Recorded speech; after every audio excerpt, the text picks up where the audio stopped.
Oh, if I want to sell one of these, I better get moving. It's mid-April, and I still haven't even advertised these because I wanted to test them out first. So I'm going to take one today over to another spot on the property where we used to have a garden years ago, so I know that soil doesn't have a lot of rocks in it, and test drive these things and see how they work.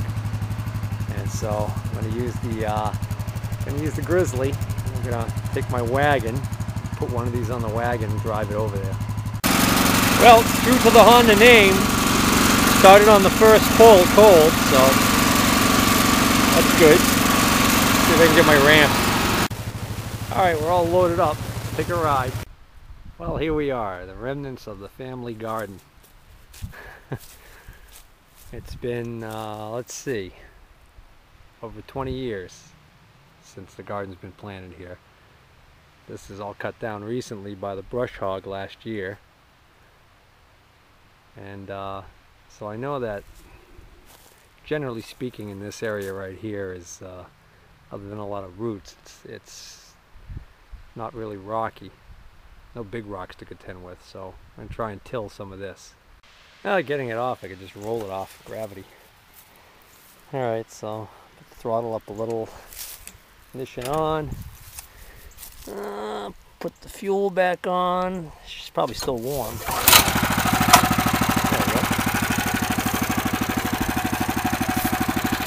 I think I may be able to hold the camera and do this. So let me see, try a couple passes or a little pass and see what happens. Well, this stupid flip video camera's acting up again. Now, instead of the audio problem, it's shutting off. So anyways, I had shown that it was tilling fine. About halfway I stopped the machine, and then I decided to show you, try and till with one hand, and that was working okay. So I could video it, and then I hit a big rock or something over here, and here's what I hit. Big stick. So I'll turn it around and see if I can't till with the camera going. Alright, so now I got it into position, so that's in first gear tilling mode.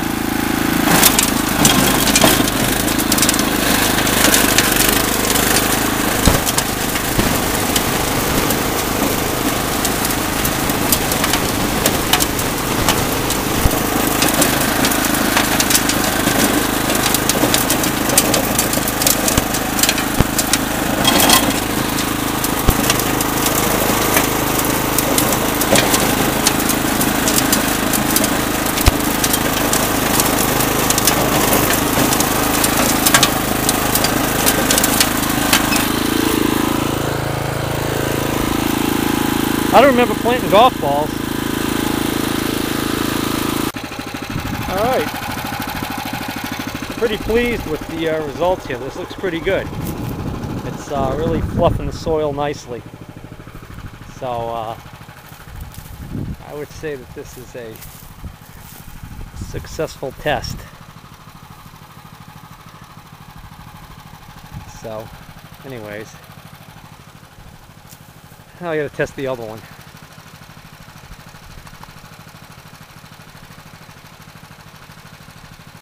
Alright, let's test number 2 over here. Let's see if this is also a one pull start machine. This one, I had left the gas on, so hopefully the float bowl's okay in this one. Let's see. Key on. Choke on.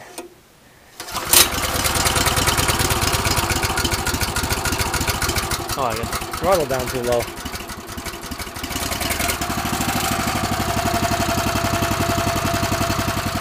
There we go.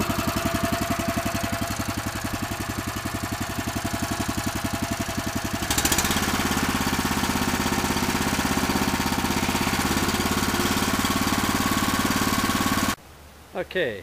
Strapped in, ready to go. I've got this one.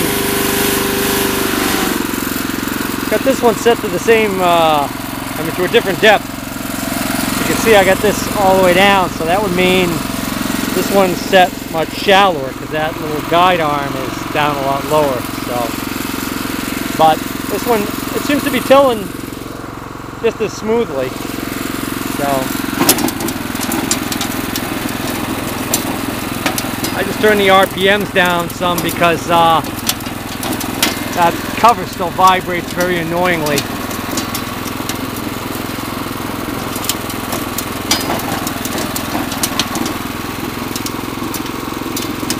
Actually, I think this should be set deeper than it is right now.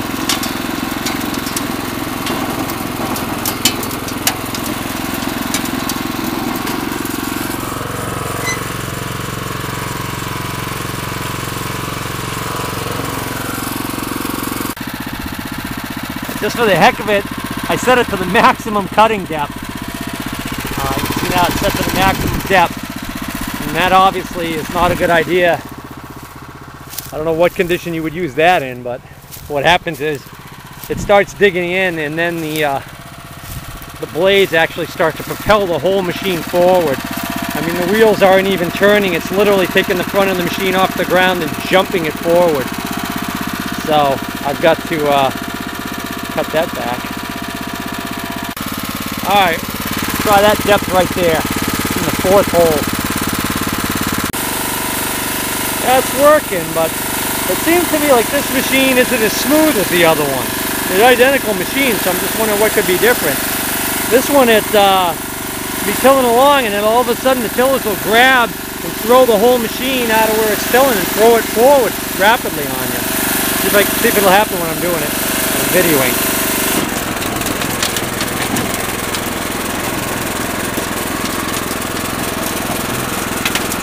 I'm actually going over an area I already tilled once, so it might not do it here. I think it's got to wait until it hits a rough spot and grab something like a rock or a root.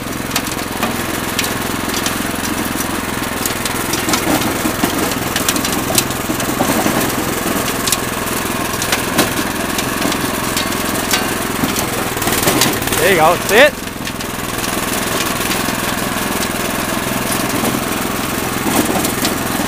Maybe I'm just being too picky. Maybe that's how these things run.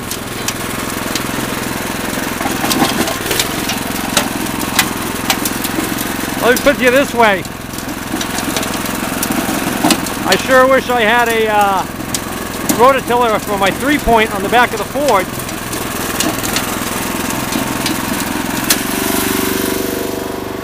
It's doing a good job at tilling though.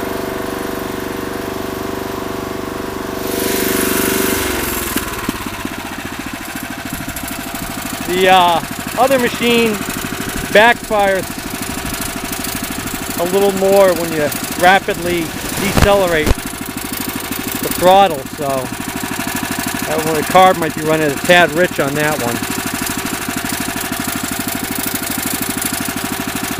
So I don't know, I'm not sure which one I want to keep. This one, the rear shield isn't as bent up as the other one. Alright, take it back home.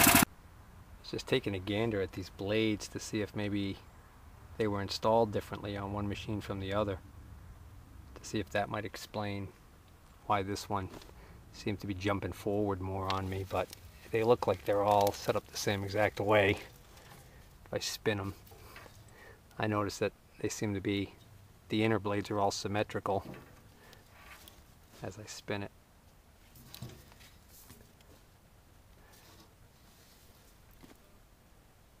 That seems all the same as what is on this one.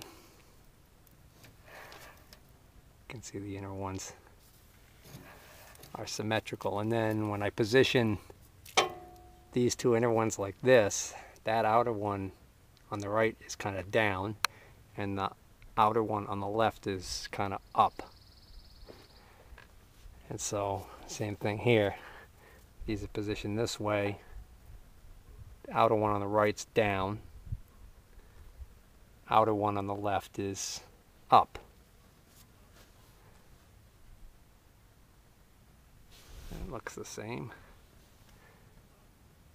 So the blades are identical on both of them, so that's not going to explain anything.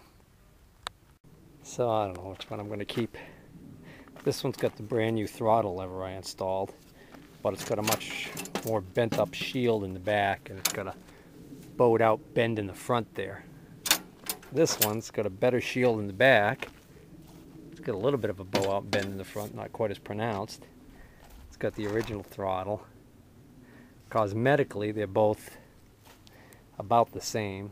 They're both sun faded. You can see, especially in the tanks, how sun faded they are.